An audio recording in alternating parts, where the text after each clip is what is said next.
Olá, meus amigos, olá, minhas amigas. Bem-vindo a mais um programa Saber Direito da TV Justiça. Ao longo da semana, pessoal, nós tratamos a respeito da Lei de Organizações Criminosas, a nova Lei de Organizações Criminosas, Lei 12.850 de 2013. Antes, deixe-me apresentar. Meu nome é Marcelo Rodrigues da Silva. Para você que me acompanhou, meu nome é Marcelo Rodrigues da Silva e hoje temos 3 alunos, estudantes de Direito, que vão fazer várias questões a respeito da nova lei. Questões interessantíssimas a respeito da Lei 12.850 de 2013. Este é o Saber Direito Responde. Vamos lá, então, à primeira questão com o nosso aluno João Batista. João Batista, vamos lá, João.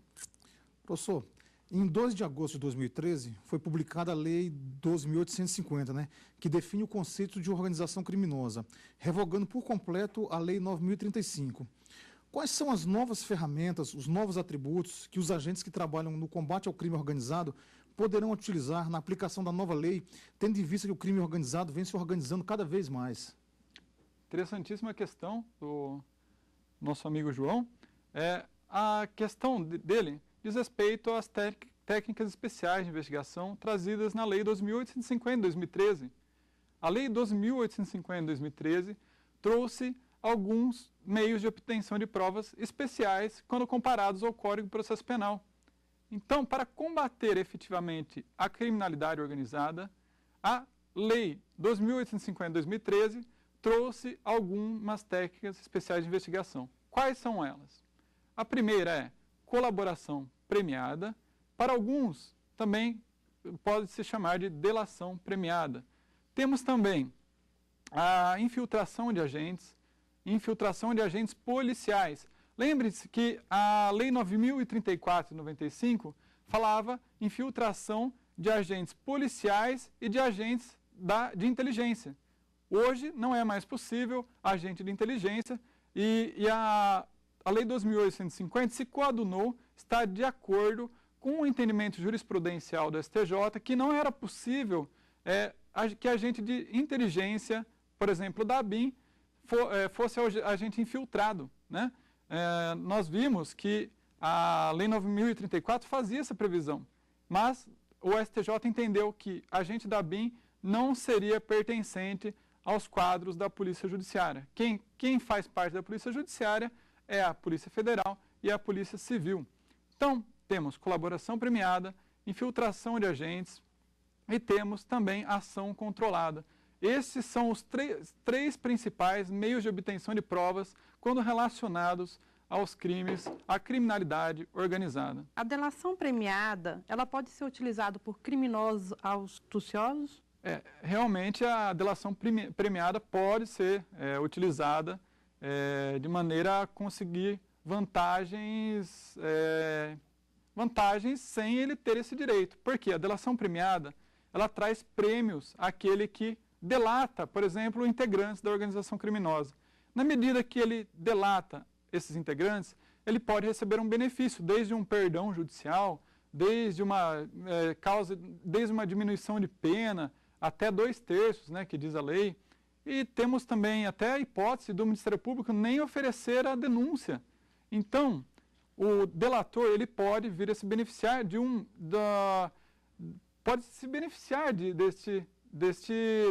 desse método de investigação, de infiltração de agentes, da delação premiada, aliás. Bom, desta maneira, pessoal, a delação premiada pode, então, servir como meio para ele obter uma vantagem. E essa vantagem é o benefício, o prêmio trazido na lei. Mas a lei teve o cuidado de trazer essa conduta daquele agente, por exemplo, que imputa um crime, imputa a alguém que ele fala que alguém fez parte daquela organização criminosa. Isso, ele pode responder por um crime previsto na Lei 12.850, que a pena desse crime é de 1 a 4 anos de reclusão. Então, ele estaria incorrendo num crime se ele fizesse essa imputação falsa com o fim de obter esse prêmio pertinente à colaboração premiada. A delação premiada, disciplinada no artigo 4º da Lei 12.850 de 2013, embora de grande valia na obtenção de provas, poderá, se não for aplicada com muito critério, incorrer em graves injustiças e até o livramento de criminosos astuciosos?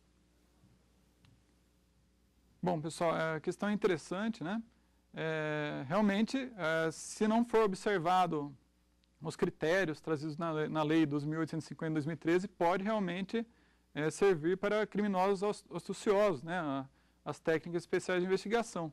Então, o juiz deve analisar com muita cautela, ou, por exemplo, der um prêmio a um delator, né? Ele tem que verificar muito bem o acordo de delação premiada, ou a infiltração de agentes, né? Tem que ser muito bem fiscalizado essas técnicas. Também com questão à colaboração premiada, né? Que são inovações trazidas pela nova lei, né? Como se efetiva esses procedimentos? A delação premiada, ela pode ser efetivada por meio de um acordo, né? E esse acordo tem que ser escrito, né? A Lei 9.034, ela não trazia um procedimento de como seria realizado esse acordo de colaboração premiada.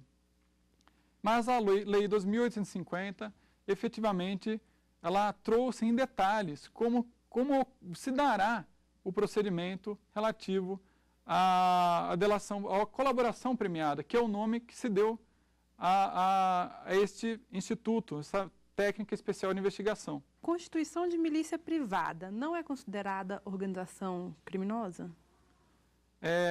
A Constituição de milícia privada está lá prevista no artigo 288-A do Código Penal. O legislador, ele trouxe um tipo penal muito aberto ao definir o que é uma milícia privada. E a milícia privada tem uma pena que varia de 4 a 8 anos. É mais grave, podem perceber que a pena da milícia privada, do crime de participação em milícia privada, é muito mais grave que a pena da participação em organização criminosa, o novo crime trazido pela Lei 2.850 de 2013, que a pena varia de 3 a 8 anos e multa. Bom, mas a milícia privada, trazida pela Lei 12.720 de 2012, ela seria uma organização criminosa? Bom, pessoal, pela indefinição da milícia privada, vocês podem observar que não se conceituou o que é milícia privada no nosso ordenamento jurídico. Só falou que se a pessoa integrar, financiar, constituir um grupo, esquadrão, né, no caso, ou uma milícia privada, né, um termo genérico utilizado pela lei, se passar a integrar uma milícia privada, esse termo acaba sendo muito genérico. Não se sabe o que é uma milícia privada. A lei não definiu muito bem os parâmetros. Então, eu acho que acabaria incidindo no crime de organização criminosa desde que esteja dentro do conceito trazido na Lei 12.850 de 2013. Aquele conceito que nós vimos durante nossas aulas, previsto no artigo 1º, parágrafo 1º da Lei 2.850, que é o quê?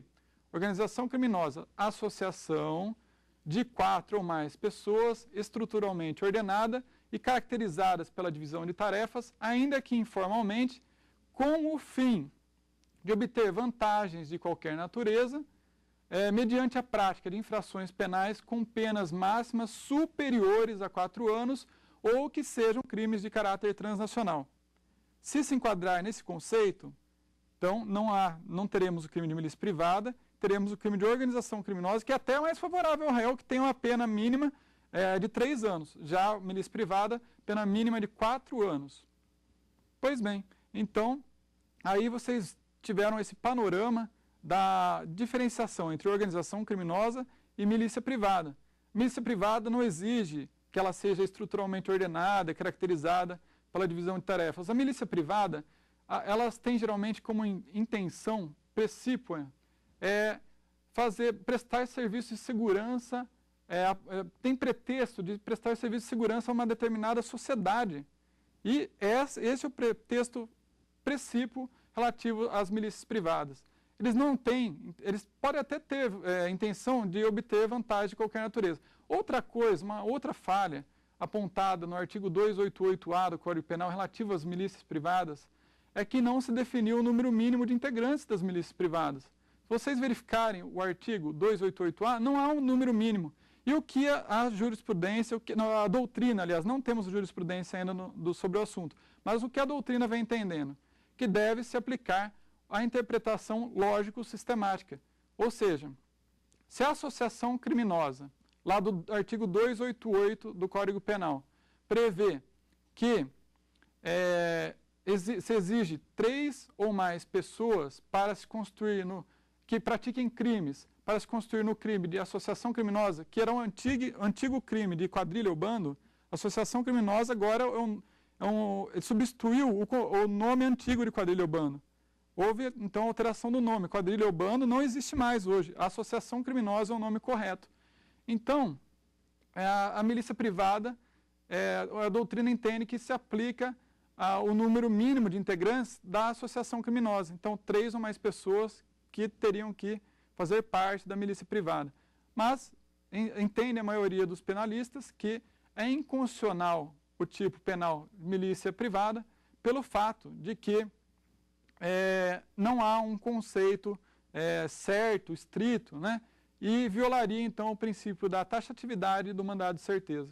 Vamos à próxima pergunta, então? Professor Marcelo, na sua visão, o Estado deve enxergar o crime organizado como um Estado excepcional, cujo combate requer instrumentos extraordinários? Realmente, a criminalidade organizada depende de instrumentos extraordinários de investigação. Por quê? Porque o CPP, o Código de Processo Penal, é insuficiente para se conseguir desmantelar uma organização criminosa. O que temos no Código de Processo Penal? Temos a prova testemunhal, perícia, temos provas documentais, né? É insuficiente para conseguir desmantelar uma organização criminosa que está do lado escuro da sociedade. Ninguém enxerga uma organização criminosa. Se não tiver um delator entregando todos os integrantes dessa organização criminosa, dificilmente você vai conseguir chegar aos integrantes e aos crimes que eles praticavam. Então é muito importante que existam essas técnicas especiais de investigação trazidas pela Lei 2.850 de 2013, por exemplo, colaboração premiada, delação premiada, infiltrações de agentes, né? Delação premiada e colaboração premiada podem ser tidas como sinônimos. Nós tratamos algumas distinções no decorrer do curso, mas, em síntese, são sinônimos. Bom, pessoal, vamos para um intervalo, depois nós voltamos com mais questões. Até breve.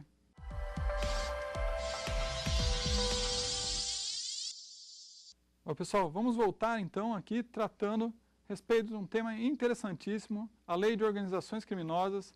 Esse é o Saber Direito Responde. Estamos aqui com 3 acadêmicos em Direito que estão me fazendo perguntas relativas, interessantes perguntas relativas à Lei 2.850 de 2013. E vamos então para a próxima pergunta, dando continuidade aos nossos trabalhos. Vamos lá, João. Qual a sua pergunta? Professor, o parágrafo 1º do artigo 1º da Lei 2.850, ele caracteriza o formato da organização. O que imputa aos agentes como crime organizado é o tipo de formação do grupo na sua organização estrutural, como citado na lei, ou o tipo do crime praticado? Interessante sua questão, João. Na verdade, é a soma dos 2 fatores. Tanto a associação e a estrutura ordenada e caracterizada pela divisão de tarefas, bem como a prática de crimes com penas máximas, de infrações penais, aliás. Não crimes, porque infrações penais. A lei diz infrações penais e infrações penais é gênero, do qual abrange crime e contravenções. Então, infrações penais com penas máximas superiores a 4 anos ou de caráter transnacional. Então, para se caracterizar uma organização criminosa, tem que ter a soma desses fatores. Ou seja, tem que haver o número mínimo de 4 ou mais pessoas associando-se, 4 ou mais pessoas. Tem que ter uma estrutura quase empresarial, porque eles atuam de maneira ordenada e tem que ser caracterizada pela divisão de tarefas. Então, a Lei de Organizações Criminosas, no artigo 1º, parágrafo 1º, exige essa união de fatores E eles têm que praticar, para obter a vantagem de qualquer natureza, eles têm que praticar crimes com penas máximas superiores a 4 anos ou de caráter transnacional. Lembrando que o cara, se for de caráter transnacional, se forem as infrações penais de caráter transnacional, não será caso de se considerar a pena máxima superior a 4 anos. Pode ser penas inferiores a 4 anos, ou seja, não precisa observar se a pena máxima é superior a 4 anos, no caso do crime ter caráter transnacional.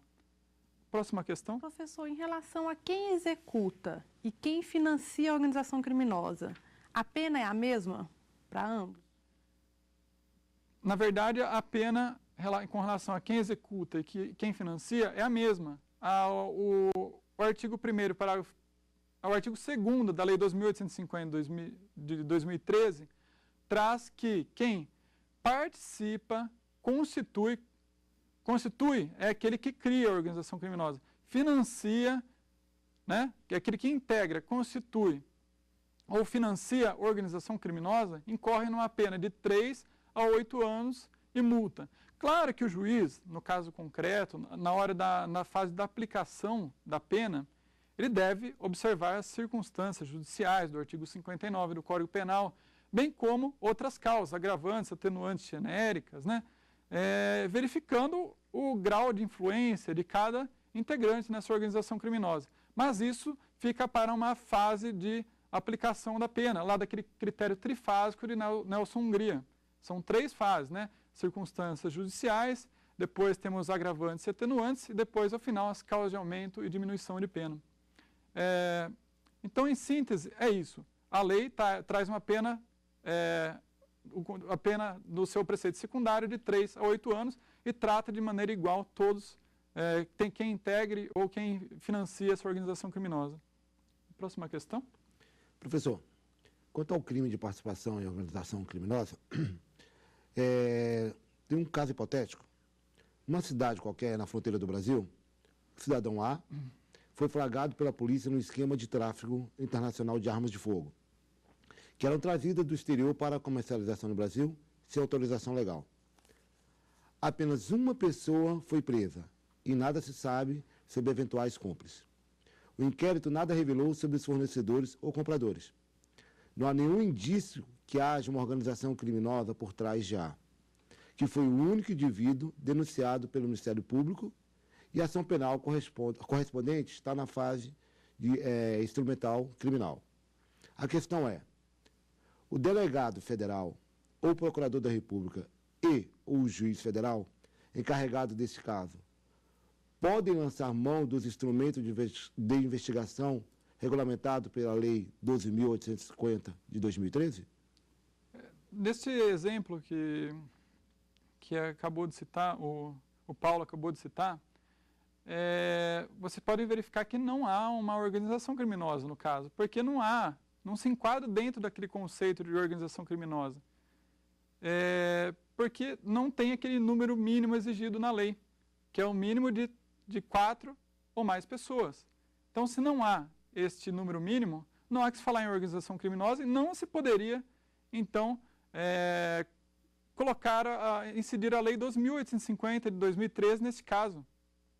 A não ser que os crimes praticados tivessem previsão, em um dos casos da Lei 2.850 de 2013, que incide esta lei, os meios de investigação dessa lei, para 2 casos que eu vou citar.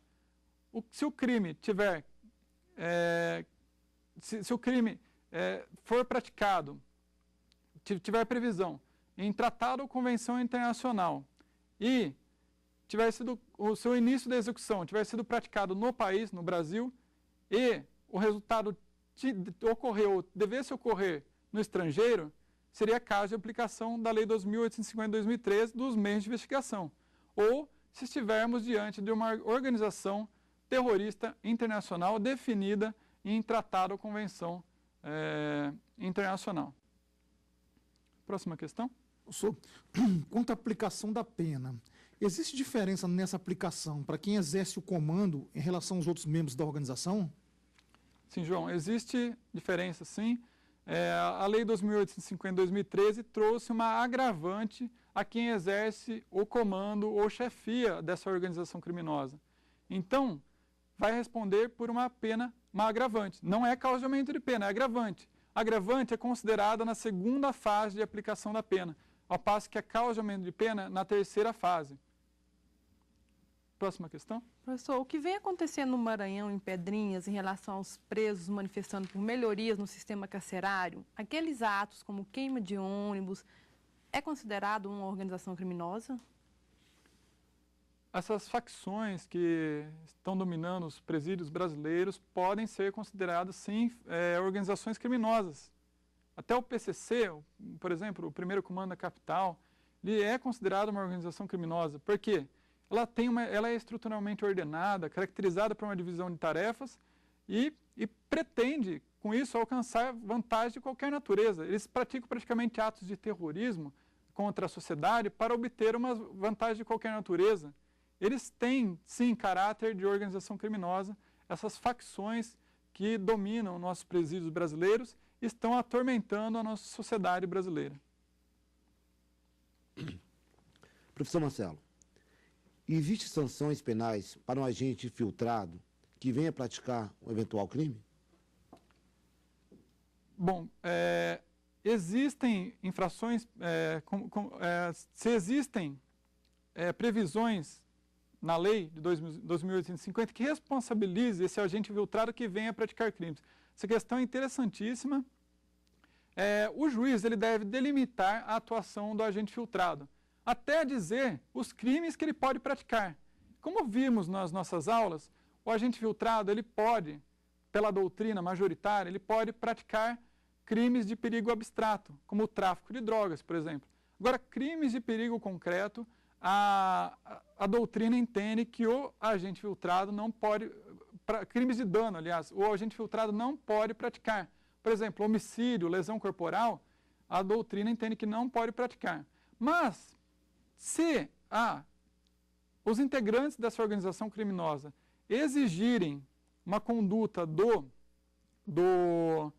desse agente infiltrado para que comprove a sua fidelidade a essa organização, para demonstrar que ele realmente pertence a essa organização, obrigando a praticar um crime ou fazendo com que ele pratique um crime, ele não responderá por esse crime.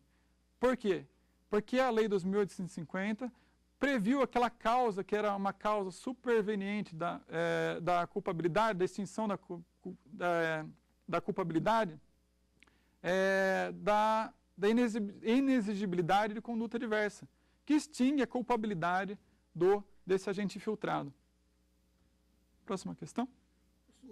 Existem diferenças na aplicação da nova lei para a formação de organização criminosa exercida por agentes públicos, como policiais, membros do Poder Judiciário e magistrados no envolvimento com o crime organizado? Na verdade, a Lei 2.850 trouxe uma causa de aumento de pena a funcionários públicos que estejam envolvidos em organizações criminosas, que participem de organizações criminosas.